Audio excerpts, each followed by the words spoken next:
start out by saying I thought this movie was so good, and these things do not change my opinion of the movie whatsoever. It's kind of an itch in my brain that I want to get out. So anyway, let me get my thoughts straight, and then we'll get. So the whole scheme by Gail Heyman and the Game Maker was to get Katniss to screw over the Quarter Qualities. And I get that, that's pretty awesome, but there's so many things that could have gone wrong in this whole circle. Peter wasn't in on this plan, so when Haymitch got his name pulled, what if Peter was like, sorry bro, not my problem though.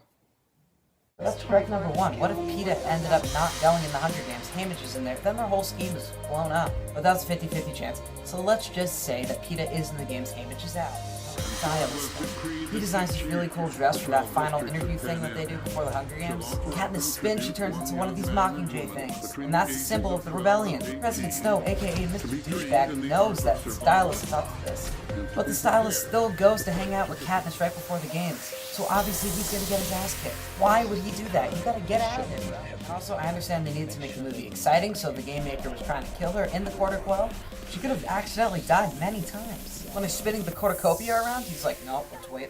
Oh, she fell in the water? Okay, let's keep doing it, and now stop. Okay, did she drown?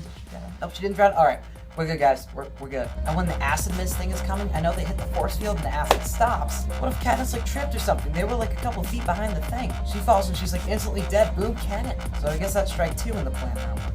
Later in the movie, we meet this guy that looks exactly like the guy from Key and Peele. He made this electrical wire out of scraps, basically. And then one of the people in the Hunger Games is like, how the hell do we know this is gonna work? And he's just like, trust me, I made it. It's gonna work. But so we're just supposed to trust him? Like, he hasn't done anything before. How are we supposed to give him any credibility?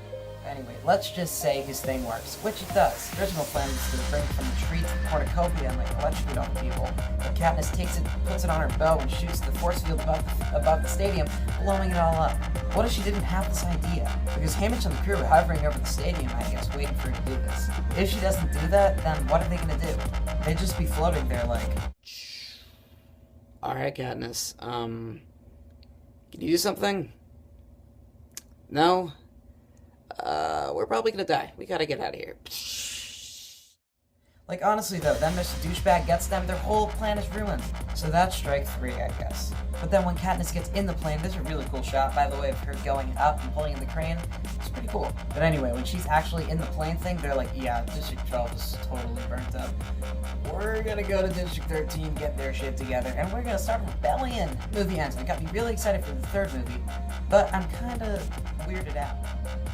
Because in the book, there was a scene that describes how District 13 is, but it's not in the movie. So in the movie world of the Hunger Games, we have no idea what the hell's there. In the book, when Katniss is running around in the forest, is freaking out when she has to go back to the Quarter Quell, she meets a mother and a child who claim they're from District 13, but they don't really have a real conversation.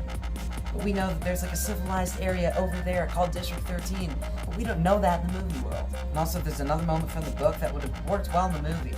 While Haymitch is giving Katniss and PETA a little debriefing of all the opponents they're gonna face, he accidentally slips footage in of him in the Hunger Games. It's pretty cool because he like falls off the edge of the map, and then that leads into when they're in the Hunger Games.